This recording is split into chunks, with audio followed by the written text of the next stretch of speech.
Hi everyone, I'm Rob Franek. I'm Editor-in-Chief here at the Princeton Review. Folks, over the last couple of weeks, we've been getting lots and lots of questions about the SAT subject test. Now, in particular, the language SAT subject test. So I'm here today with an update specifically about those tests. Now, if you don't know whether you need to take an SAT subject test, the first and of course the best step is to check the admission requirements for the schools to which you'll be applying, specifically for the year that you'll be applying in. Now, as many of you know, there are two varieties of language SAT subject tests, the reading only and the reading and listening. Now, for French and German and Spanish, they have both tests. For modern Hebrew and Italian as well as Latin, they have reading only. And for Chinese, Korean, and Japanese, they have reading and listening only. Now, as you'll likely know, the SAT subject tests were canceled, as was the regular SAT, for the May and June dates. Now, if you were planning to take French or Spanish reading only, then we have good news for you because you have options to take those exams in August, October, as well as December. Now, if you were hoping to take the reading and listening exam for Chinese, French, German, Japanese, Korean, or Spanish, then folks, you are in luck for November of this year. And if you were planning to take Latin, then you'll have to wait until December of 2020. And honestly, for 2020, that's about it.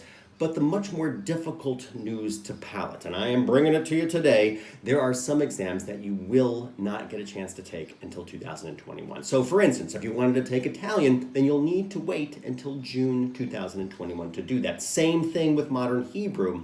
And if your goal was to take the reading-only German exam, then again, you'll have to wait for June 2021 as well. Now, just to a point about the German exam. If you were hoping to take German and you need to take it before this time next year, then if at all possible, try to prep for the reading and listening German exam in November of 2020. Now, we reported this to you a couple weeks back, but when the College Board initially canceled the June test date for those subject tests, they said that they'd offer another opportunity to take those June-only language exams. Unfortunately, so far it seems there will not be a chance to make up those exams again before June of 2021. Now, if you are anything like our students here at the Princeton Review, you are asking yourself this question: what can you do? And here's the thing, we need you to remember this. If you need or want to take an SAT subject test, you can certainly take tests in other subjects that you've studied for that are offered in the more foreseeable future. And at some schools, students can also opt to take the ACT instead of a combination of SAT and SAT subject tests. Now, if you don't know how you'll perform on the ACT, then you can certainly start by taking a free practice test. And we include a link to our free practice test for the ACT, full-length ACT, right here in our comments on this YouTube station. Now, additionally, some schools will allow students to substitute their International Baccalaureate, that's their IB scores, or AP exams to stand in for those SAT subject tests. Now, it's important to note that in 2020, IB, International Baccalaureate exams, were canceled as well, but you may have predicted scores based on your own classwork already, or you've simply taken an AP exam this year or in the past that you may be able to substitute, again, those SAT subject scores with those AP exam scores.